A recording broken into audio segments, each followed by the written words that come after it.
Maraming salamat, Madam Vice Mayor. Palakpakan po natin ang pinakamagandang Vice Mayor sa buong Pilipinas.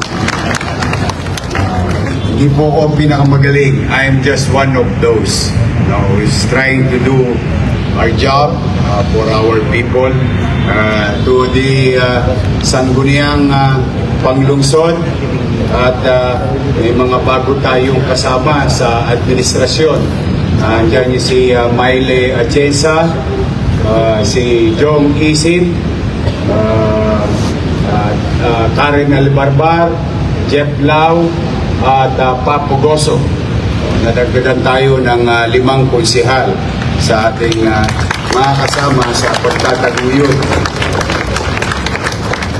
At pag-redirect ng policy, particularly fiscal policy of the city for us to survive. Because when I assume, tama naman po si Vice Mayor, hindi ko na lang po kayo pinakaba. We are at the brink of bankruptcy at the time. In fact, our guest today is one of the agency na pinuntahan ko agad immediately. Dahil kung maalala ninyo nung first term ko bilang mayor, meron tayong about 320 million na utang sa GSIS kung saan yung kinuha ng syudad, ibig sabihin hindi na po ito taxpayers money, hindi rin pera ng syudad, pera to ng empleyado, kinuha sa mga sweldo, inawas, pero hindi na remit.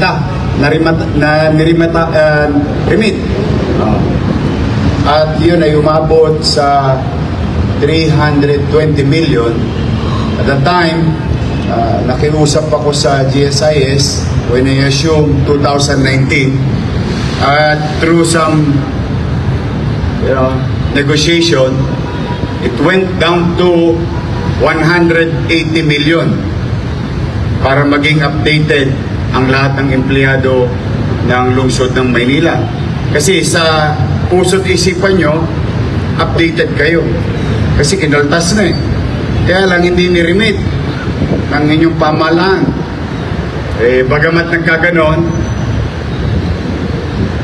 ginawa na lang natin ang paraan sa kabutihan loob ng GSIS na ipababa na natin sa principal, which is about 180 million, tapos binumbay ko pa. Pumayag sila na bumbayin ko. Babayaran ko buwan-buwan sa loob ng 12 months, tapos with the promise and commitment that the current obligation should be paid. And after a year, I was given a certificate of GSIS 10 na fully paid ang lahat ng empleyado ng gobyerno ng lungsod ng Maynila. Ngunit na-miss yata ako ng GSIS dahil when I assumed this term, July, 300 million na naman ang utang ng lungsod ng Maynila. Yes, huwag po kayo magugulat, yun po talaga ang katotohanan. Sa kwentada nila, mayroon tayong 300 milyones na obligasyon. Pera nyo na naman, hindi ni-remit ng mga nagdaan. Sinundan ko. Hanggang ngayon, nagpapatinggahan pa kami ng GSIS, palitan ng offer, hopefully, someday, somehow, maayos din, which I believe, because GSIS is our partner. Partner ng gobyerno, ng kahit sinong gobyerno sa ating bansa. And they're here today, and I would like to give recognition because may utang na tayo sa kanila, pero sila may good news na dala ngayong umaga. Baligtad, ano? Dapat ako nagpupunta sa flag ceremony nila, nag-iintrega ng pera ninyo. Pero mamaya, ayoko nang i-preempt, but I have to recognize because, you know, it's really hard to wake up at 6 a.m. to go to 7 o'clock flag ceremony ng Manila City Hall. Alam niyo yan. Ako, Diyos ko. Ngayon pa, lamig-lamig. Parang Pasko pa rin. But I would like to recognize Attorney Jason Teng, Executive Vice President.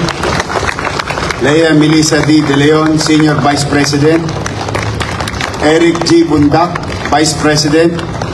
Attorney Wilma R. Padi, Claims Lawyer. Tristan Hernandez, OIC Manager. Mia Likigan, Marketing Officer. Jonah Lou Bulandres. Rose Virgin Fe. Abayan, Rose. Wala ko nang magpalit. Rose. Abayan. BP Mark Surillo. Joe. Yan. Lakasan nyo. Kasi pag-retire ninyo, yan ang opisina pupuntahan ninyo. Muli, welcome to Manila City Hall.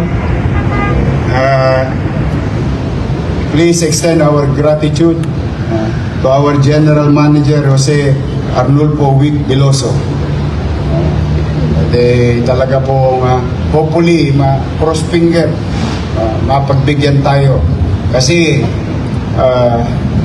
as you all know, sinabi kanina ni Vice Mayor at ng Konseho ng Maynila, marami ako nire-redirect na policy, and most of it is fiscal policy through the effort of your Chief Executive and your City Treasurer Paul Bea and City Administrator Wardy Quintos.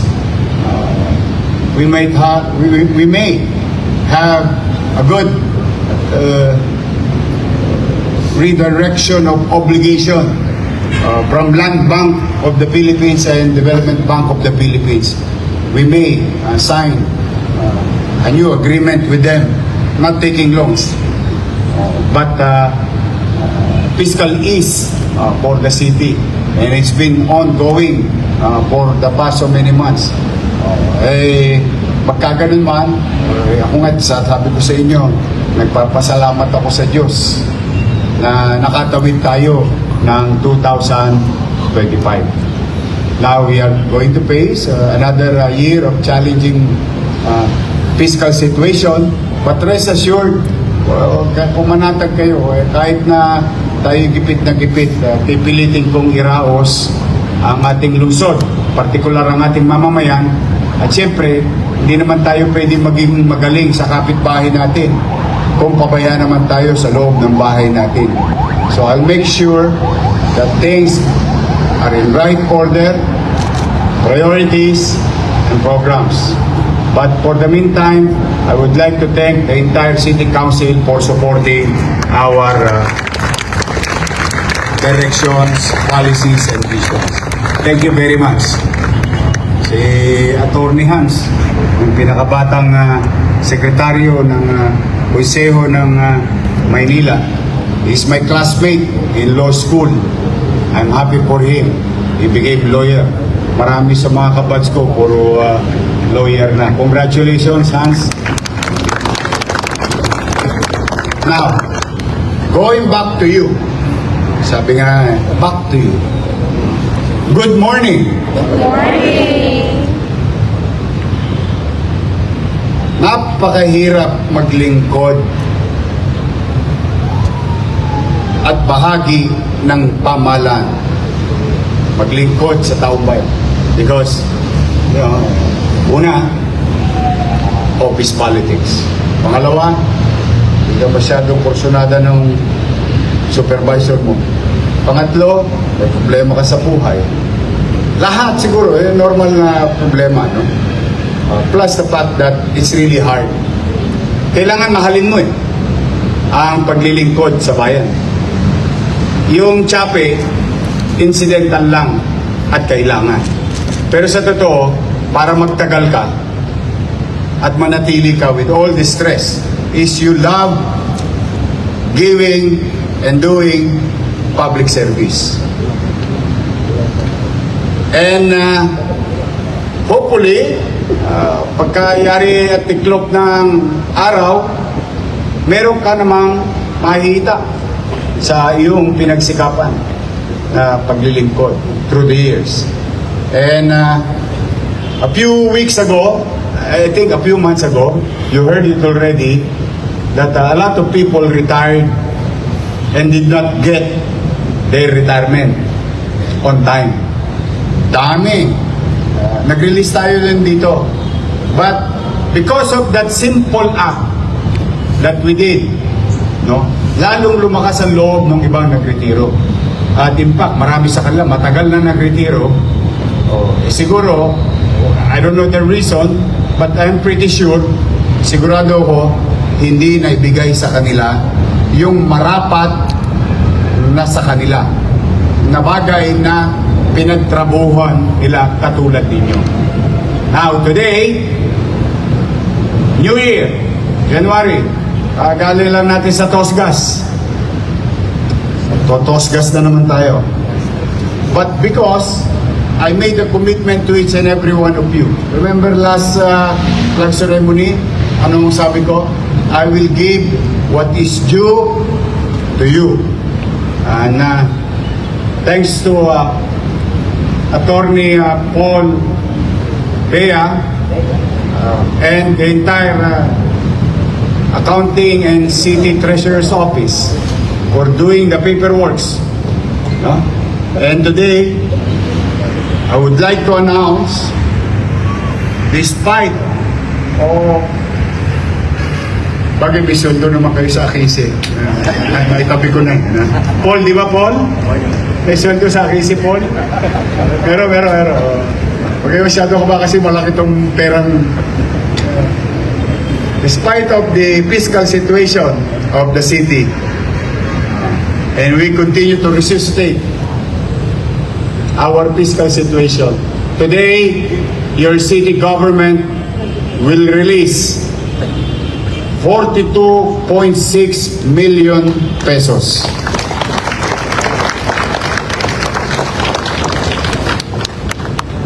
For the 92 employees na nagretiro.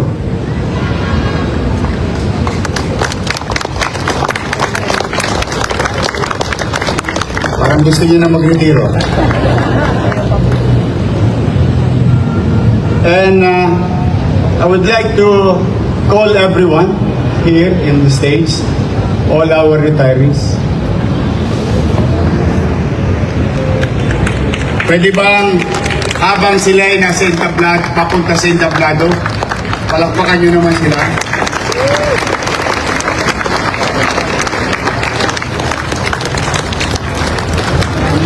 Morning. Sorry, nabalo lang. Pero po kasi parang long awaited.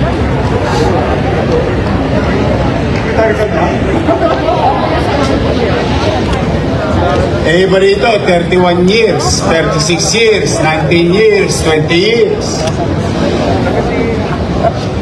Yung kanatasan nyo, tingnan ninyo, baka eh, iba rito, 36 years, baka chinchanso pa yung Halik kayo.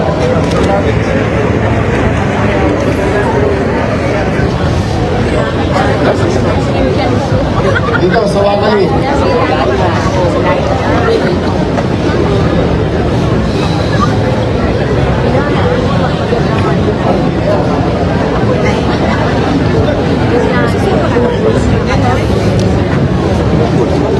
Okay na. Actually, 100 plus po yan. Hindi lang available yung iba. Pero, rest assured, kaya ko sila inimbitahan.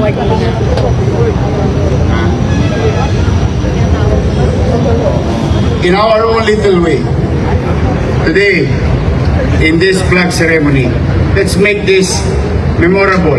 Baka kasi marami sa kanila nawala na lang sa opisina ninyo, nagpasa na lang ng papel, tapos lugto na. Dito man lang, bilang kapwa kawani, pwede bang yung pinakamalakas nyong palakpak para sa kanila.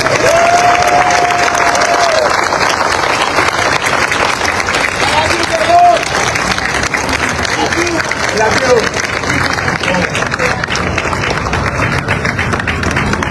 At maaari po ba ay ulitin ninyo? Ulitin ninyo yung sasabihin ko. Sabay-sabay tayo.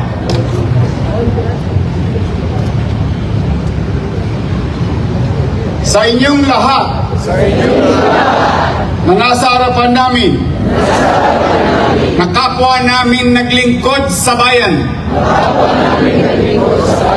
Maraming salamat. Sa paglilingkod sa kapwa.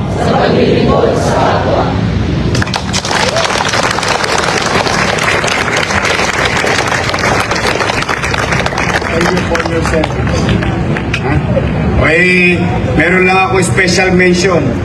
Kasmat ito.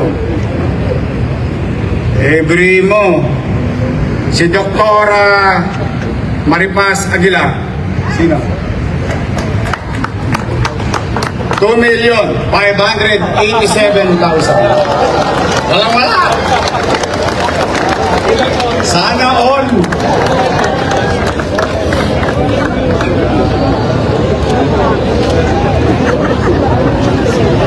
Ay, sa'yo. Wala dyan sa sinabi niyo. Mariano Diosdado B. Ito. 2.3 million pesos.